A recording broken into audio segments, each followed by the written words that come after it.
In a world teetering on the brink of darkness, one mind held the key to salvation. He deciphered the language of shadows, cracked the code of tyranny, and in doing so, saved millions of lives. And for his reward, the very country he rescued destroyed him. This is the story of Alan Turing. From his earliest days, Alan was different. A boy lost in a universe of numbers and patterns, while the world around him played games he couldn't understand. He saw logic where others saw chaos, and found solace in the quiet company of books and complex puzzles. His mind was a beautiful, intricate machine, but in the rigid society of early 20th century Britain, his brilliance was mistaken for strangeness. He was an outsider, a solitary figure walking a path no one else could see. A path that would lead him to the very heart of the Second World War. By 1939, Nazi Germany held Europe in its iron grip.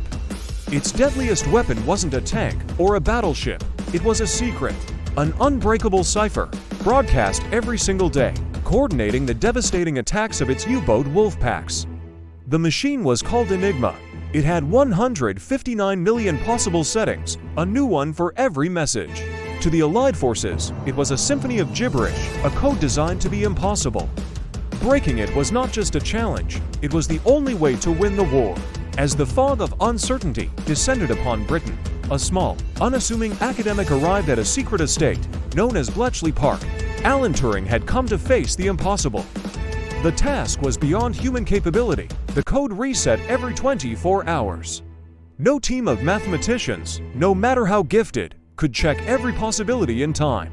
The solution, Turing realized, did not lie in human hands. A new kind of mind was needed, an electric one.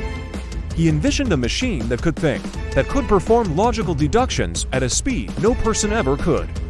Against skepticism and bureaucratic resistance, he began to build his impossible idea. It was a monster of wires, gears, and relays, clattering and whirring day and night. They called it the bomb. It was more than a machine. It was the birth of the modern computer, forged in the fires of desperation. Turing worked relentlessly, driven by the ticking clock of human lives, his hands trembling not from fear, but from the immense weight of his creation. There was no other choice. With every rotation of the bomb's drums, a light pierced the darkness. Suddenly, the Allies could read the enemy's most secret communications. They knew where the U-boats would strike, where supply ships were headed, where ambushes lay in wait. The tide of the war began to turn. On the vast, lonely expanses of the Atlantic, in the brutal trenches of Europe, and in the skies above, lives were being saved. It is estimated that Alan Turing's work shortened the war by more than 2 years. The number of people who lived because of him is staggering. Historians place the figure at over 14 million. A world saved by a man whose name it would not know. His triumph was his country's most guarded secret. While the world celebrated victory, Turing and his team at Bletchley Park were sworn to silence. Their work was classified at the highest level, their files locked away, their existence erased from the official history of the war. The machine that saved millions was dismantled. The man who invented it was forced back into the shadows, his greatest achievement a burden he had to carry alone. He had won the war in secret, but another, more personal battle was just beginning. In 1952, Alan Turing's home was burgled. When he reported the crime to the police, his private life came under scrutiny. He was an unmarried man in his 40s, and he made no secret of his relationship with another man. In the eyes of the British government, the man who saved the nation was now a criminal. He was charged with gross indecency, the same law used to prosecute Oscar Wilde decades earlier. The war hero was dragged into court, not for his genius, but for who he loved. He stood alone, condemned by the very system he had protected. He was given a horrific choice, prison or treatment. He chose the latter, hoping to continue his work. This treatment was chemical castration, a systematic regimen of synthetic estrogen injections designed to neutralize his libido. They called it a punishment. It was state-sanctioned torture. The hormones ravaged his body and his mind.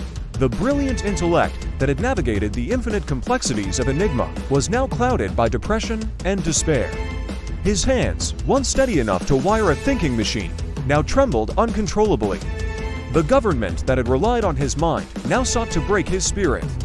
On June 7, 1954, Alan Turing was found dead in his home. Beside his bed lay a half-eaten apple, laced with cyanide. He was just 41 years old. The official verdict was suicide, though questions remain. A mind that changed the world, a mind that held entire universes of thought, was silenced forever. The waves of the ocean he helped secure crashed against the shores of a nation that never knew his name, washing away the memory of its forgotten savior. For decades, his story remained untold. But truth, like logic, cannot be suppressed forever. As the digital age dawned, the world began to run on the principles he had pioneered. Every computer, every smartphone, every algorithm is a descendant of his universal machine. His legacy is the modern world itself. In 2009, the British government issued a formal public apology for his appalling treatment. In 2013, he received a royal pardon, but it came too late. We are left with the ghost of a man and a profound question. We are left with his own words. Sometimes it is the people. No one imagines anything of who do the things that no one can imagine.